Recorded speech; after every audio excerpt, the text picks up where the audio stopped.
Smart Impact, le débat RSE, aujourd'hui le nucléaire du futur, des réacteurs plus innovants, plus sûrs, plus petits, plus compétitifs, axés vers une logique de décarbonation du mix énergétique. C'est la promesse de ces petits réacteurs modulaires SMR dont tout le monde parle. Nos invités, pour nous aider à comprendre l'intérêt de ces nouveaux réacteurs dits quatrième génération, sont Erwan Benezet, journaliste au Parisien au service économie du Parisien et auteur du Grand Bazar de l'énergie aux éditions Artaud. Bonjour Erwan. Bonjour. Merci beaucoup de nous accompagner aujourd'hui dans Smart Impact. Sylvain Nizou nous accompagne également, président d'Hexana, une start-up qui conçoit un réacteur nucléaire modulaire, ancien chercheur au CEA. Bonjour Sylvain Nizou. Bonjour. Merci beaucoup à tous les deux d'être là. Erwan Benezet, moi je me suis posé une question.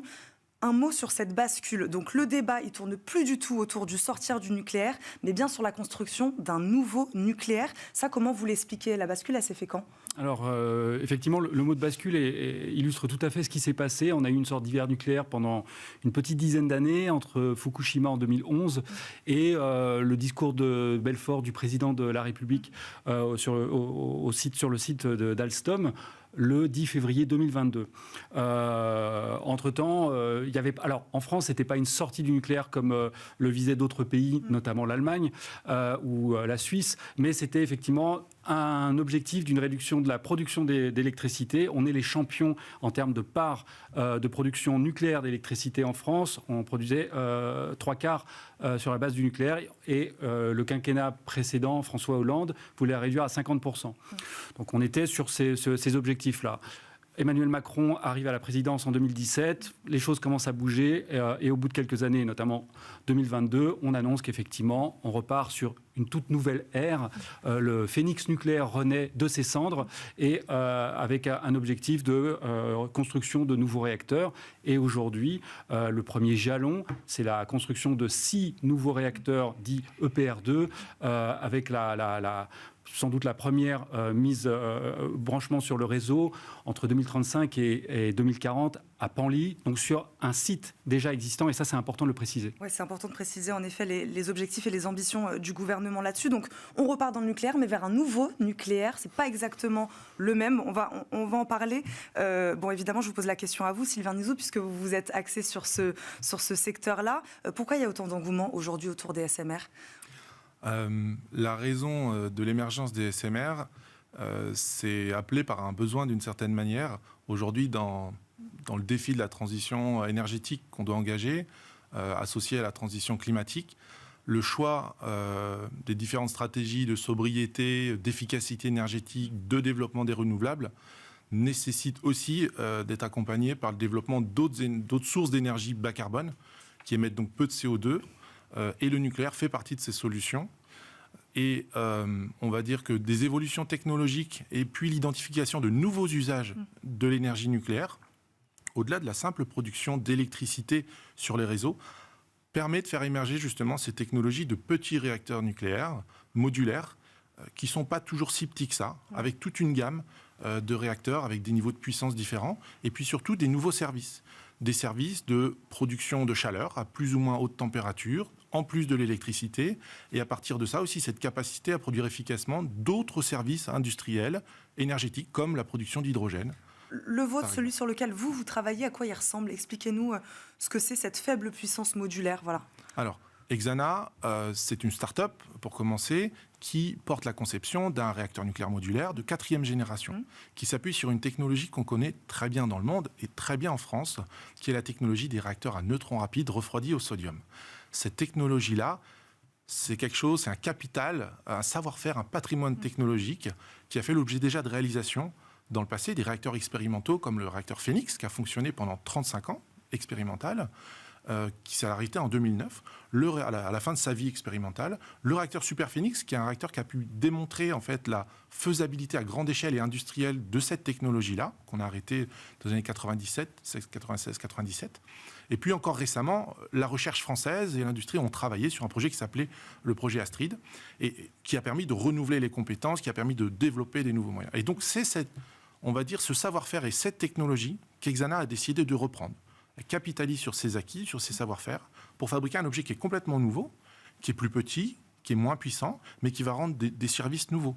D'une, on va le fabriquer non plus directement sur un chantier, mais davantage dans une usine, ramener des éléments et assembler des éléments pour essayer de maîtriser davantage les durées de chantier, être plus compétitif aussi à l'arrivée. Et puis, on va fournir ces différents services, en particulier de la chaleur à haute température, parce que finalement, le principe élémentaire d'un réacteur nucléaire, c'est de fournir de la chaleur qu'on va ensuite convertir d'habitude en électricité. Et là, cette chaleur, on va pouvoir, à condition de s'approcher un peu du monde industriel, l'acheminer directement vers l'industrie pour pouvoir remplacer finalement ce qui servait à faire la chaleur dans l'industrie, c'est-à-dire du pétrole, du gaz et du charbon. Et donc, on va donc, avec de la chaleur et de l'électricité, remplacer les services qui étaient avant et toujours encore utilisés, en tout cas assurés par les combustibles fossiles. Erwan Benezet, vous n'étiez pas complètement d'accord tout à l'heure quand je disais que c'était un nouveau nucléaire, c'est-à-dire est-ce que ces nouveaux réacteurs-là, ils posent finalement les mêmes questions, la question du déchet, ce qu'on retrouve dans votre ouvrage, la question de la perte de compétences, la question de coût. Voilà, est-ce que vous direz que ces questions-là se posent toujours avec ces nouveaux petits réacteurs ? Alors, la raison pour laquelle je hochais la tête, c'est que le nouveau nucléaire, ça n'est pas que les SMR. En fait, on parle souvent de mix énergétique. Oui. Il y a quelque part, il va y avoir sans doute un mix nucléaire, c'est-à-dire à la fois le nucléaire existant, c'est-à-dire que le parc nucléaire aujourd'hui qui est composé de 56 réacteurs réunis dans 18 centrales, depuis que Fessenheim et ces 2 réacteurs ont été fermés. Et puis, donc, aujourd'hui, on cherche à prolonger la durée de vie, qui pose question, mais en tout cas, c'est l'autorité de sûreté nucléaire qui, in fine, devrait l'accepter ou non, technologiquement. Donc, prolonger la durée de vie des réacteurs au-delà d'une quarantaine d'années, qui était la durée de vie initiale qui avait été programmée.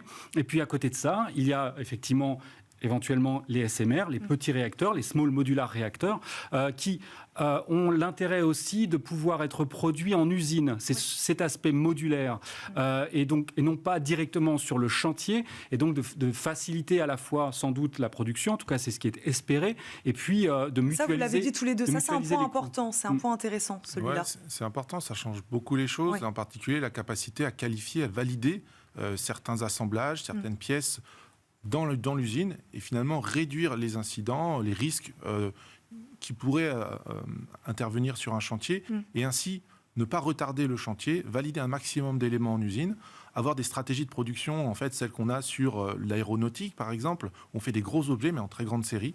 Donc c'est un peu aller s'inspirer aussi de ce qu'on sait très bien faire dans d'autres industries, pour pouvoir essayer de l'appliquer aussi au nucléaire. Donc c'est un vrai défi. Néanmoins, on pense aujourd'hui que c'est vraiment l'opportunité et le moyen pour pouvoir rendre encore plus compétitive et déployer plus rapidement ces technologies SMR en parallèle des autres.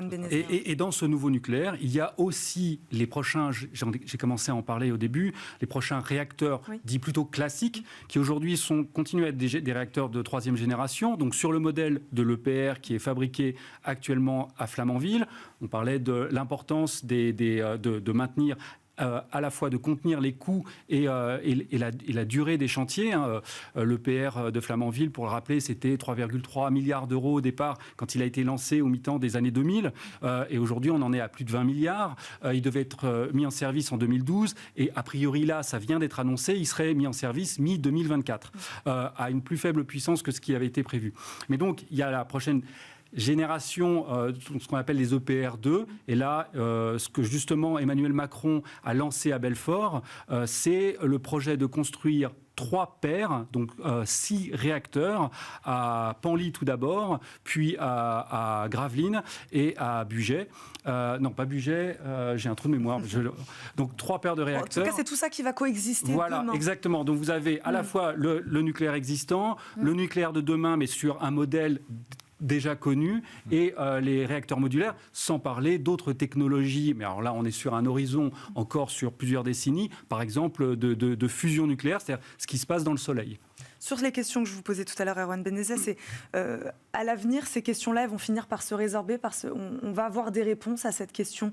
Moi, j'aimerais revenir après sur l'aspect compétitif, parce qu'on a vu qu'aux États-Unis, ces petits réacteurs, ils ont plutôt essuyé un revers pour l'instant. Peut-être qu'on aura le temps d'en parler. En tout cas, voilà, sur la question de la sécurité, sur la question... Alors, Vous l'aviez soulevé tout à l'heure, puis je vous laisserai aussi répondre. En fait, ce qui est très très important pour se relancer dans cette aventure, sans prendre part pour ou contre la technologie, en tout cas ce qui est très important, c'est d'éviter les écueils du nucléaire passé. J'en verrai au moins 2, voire 3, mais 2, c'est ne pas mettre de côté, ne pas se reposer sur ses lauriers une fois qu'on... Il faut le rappeler quand même, les 56, à l'époque 58 réacteurs, voire un peu plus de 60 en parlant des réacteurs expérimentaux qui ont été construits, c'est la plus grande aventure industrielle française de toute notre histoire. Donc une fois que ça a été accompli, on s'est un peu reposé sur nos lauriers et on a mis de côté 2 aspects fondamentaux qui sont le stockage et le stockage des déchets et le démantèlement. Et ça, si on relance une filière aujourd'hui, il faut absolument la prendre en compte tout de suite et ne pas mettre sous le tapis la poussière nucléaire qui nous reviendrait plus tard. Ça, ce sont 2 écueils. Alors, est-ce que c'est le cas ? Est-ce qu'on prend en compte C'est une question fondamentale. C'est-à-dire que le nouveau nucléaire et ces technologies SMR ont tout intérêt, parce qu'on va repartir pour des décennies, voire des siècles de technologie, de répondre à ces enjeux de sûreté, mais également vis-à-vis des déchets nucléaires. C'est pour ça que dans les stratégies qu'on va adopter, quand bien même on appelle ça du nouveau nucléaire et des réacteurs avancés ou de 4e génération, beaucoup de ces technologies s'appuient sur des acquis du passé, et en particulier sur la sûreté. On va avoir des solutions qui vont par exemple être des réacteurs qui n'ont plus de pression. Les réacteurs qu'on connaît aujourd'hui sont des réacteurs dits à eau pressurisée. Donc il y a 150 bars de pression dans un réacteur. Et bien aujourd'hui, on a des technologies comme sur celle d'Exana qui est à pression atmosphérique. Donc on va réduire ces défauts. Donc tu vois, ces risques associés. On va aussi avoir des stratégies qui permettent, grâce à des réacteurs qui vont être plus petits, moins puissants, avoir cette capacité, quand bien même en cas d'incident, il n'y a plus d'eau, d'électricité, de blackout général. Ce sont des réacteurs qui ont cette capacité à pouvoir se refroidir spontanément, on va dire naturellement, sans avoir besoin d'apport extérieur. Donc on va répondre à ces enjeux sans oublier l'enjeu des déchets, ou même de la ressource, parce que finalement, on le voit très bien, une technologie nucléaire dépend d'un réacteur, mais également d'un combustible. Et la question du combustible est fondamentale. La ressource, la disponibilité, la durabilité de la stratégie qu'on emploie sur le combustible nucléaire est clé. La stratégie d'Exana, c'est de dire arrêtons d'exploiter de l'uranium naturel, qu'on va enrichir, qu'on va chercher très loin, et davantage mobilisons et utilisons les ressources qui sont déjà disponibles, valorisons ces matières. On parle des combustibles usés de la filière EDF, on parle d'uranium appauvri, et grâce à ces matières-là, qui représentent des équivalents de milliers d'années d'énergie, grâce à cette technologie, on va les mobiliser, on va les utiliser. On pourrait dire qu'on va recycler des matières ou valoriser ces matières au bénéfice d'une technologie et de notre énergie, et je dirais de notre souveraineté industrielle et européenne. Mais en 10 secondes. Alors, ces questions-là, elles se posent pour le nucléaire, mais en fait, elles se posent pour toutes les technologies de production à venir, y compris pour le renouvelable, y compris pour la voiture électrique, par exemple. Il faut prendre absolument en compte le recyclage, le déchet, les démantèlements. Sinon, même ces nouvelles technologies dites renouvelables, dans 20 ans, on se les reprendra dans la figure, malheureusement. Bon, le message est passé. Merci beaucoup à tous les deux d'être venus nous voir aujourd'hui sur le plateau de Smart Impact. Erwan Benezet, merci beaucoup d'être venu, journaliste au service économique du Parisien, auteur du Grand Bazar de l'énergie aux éditions Artaud. Sylvain Nizou, président d'Exana. Merci beaucoup à tous les deux d'être passés nous voir. On termine cette émission avec la bonne idée du jour.